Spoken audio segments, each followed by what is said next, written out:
All right, this is not beer, but it's close to beer. This is 5 Trail Unbroken Spirit Blended American Whiskey by, believe it or not, the Coors Whiskey Company. Coors, yes. Coors beer, Adolph Coors, Colorado. I just literally got this today from someone that works in that industry. I'm not going to mention their name because I'm not sure if they are allowed to do this or not. I did pay for this bottle, so there's nothing free, nothing given, and I do apologize about the shaky camera, the way my setup is. So this is kind of an unboxing and then just a review of what whiskey would taste like if made by a macro brewery. I'm not sure I'd be excited about this if it was Budweiser, AB InBev, only because I just have issues with that organization. Coors has been a longtime friend of mine. Oh, wow, that's nice. Just a little backstory. I started drinking Coors beer only because back in the early 80s, I was a big NASCAR fan. I loved Bill Elliott, and he drove the Coors Milling number 9 for you guys. So they say NASCAR advertising doesn't work. It got me at 8 years old, but then I had to wait till I was 21 before I could become a real customer. And by then he was driving for McDonald's. So anyway, 5 Trail from Coors. Oh, and she also got me, I don't know how well this is going to show up on camera, but it is their Glencairn glass. And I'm weird. I always pour my liquor into a proper pour jigger just because I want the right amount. And I realize that the bottle lasts a little bit better. I've done a little bit of research on this. It's a blend of 4 different whiskeys. One of them is 100% single malt. I would imagine probably 6-row barley coming from Coors. The other 3 are different blends, mainly corn, and obviously Coors would know the corn thing over time. There is some rye in there. Those of you that know me well know that I love rye, but rye can give me a headache if I drink too much of it. So I'm just going to do this in short little burst. But I figured we would do a whiskey in the proper glass because, mainly do beer. And I plan on doing some more beer this month.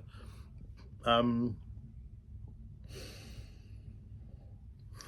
on the nose, there's a lot of alcohol. There are some other notes, but this is 95 proof. So that's 47.5% ABV, which isn't too high, so I shouldn't need to put any ice or water in it to tone it down. But it is a little boozy on the nose, but I do get notes of caramel and some other sweetness, maybe a little vanilla.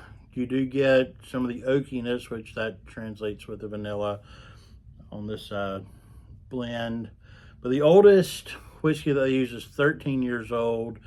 They don't list the ages of the younger whiskeys, so that's kind of misleading because you should let me know what your youngest whiskey is in order for me to determine the age.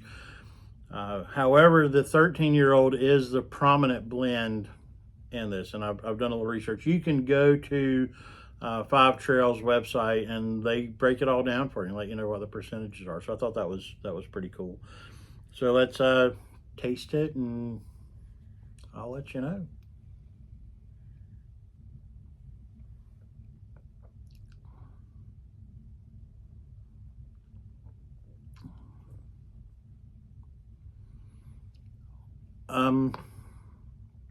It's good. I mean, don't let the look on my face because I know I can do some faces sometimes.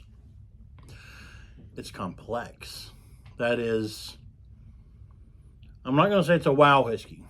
There are definitely better whiskeys out there than this one, but I'm not going to discredit this and say it's a bad whiskey either. It is a very complex whiskey. So if you're new to drinking whiskey, or if you strictly drink one of what I call the big whiskey brands, Jack Daniels, Jim Beam, Buffalo Trace, whatever, then this might not be the one for you. If you're all over the place like I am, this is pretty palatable, and you don't get an alcohol burn. I mean, like I said, there's a lot of alcohol on the nose, but not a lot on the flavors. It's very complex. So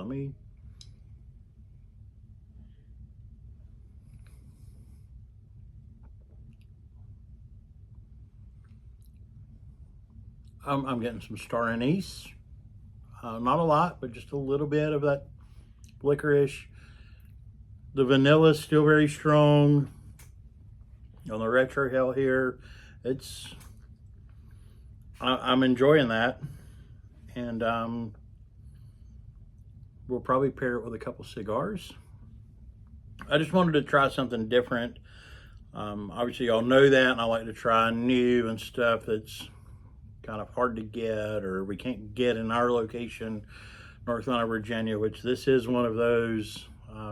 When I talked to the person that brought this to me today, they were like, yeah, they don't really have any plans of bringing that locally because they don't think it'll sell here. I think this would sell very well, North Carolina, Virginia.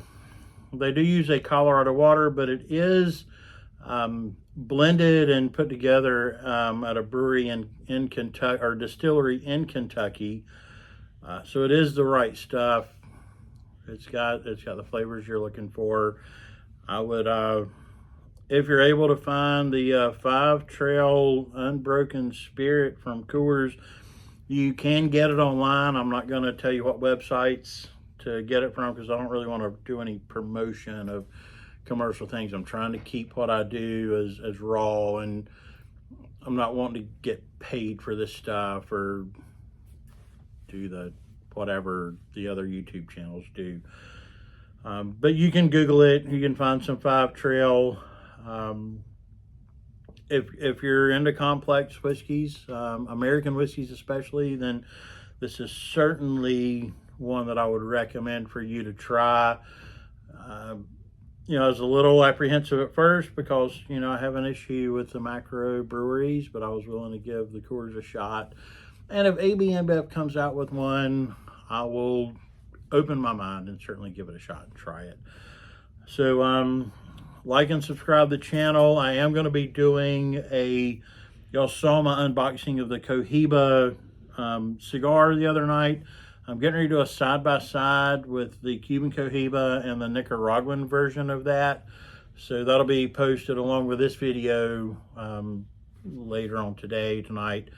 And so you're getting 2 this evening, and I promise you 2 for the month. So you may end up getting 4 or 5 or 6. Who knows? But until next time, cheers.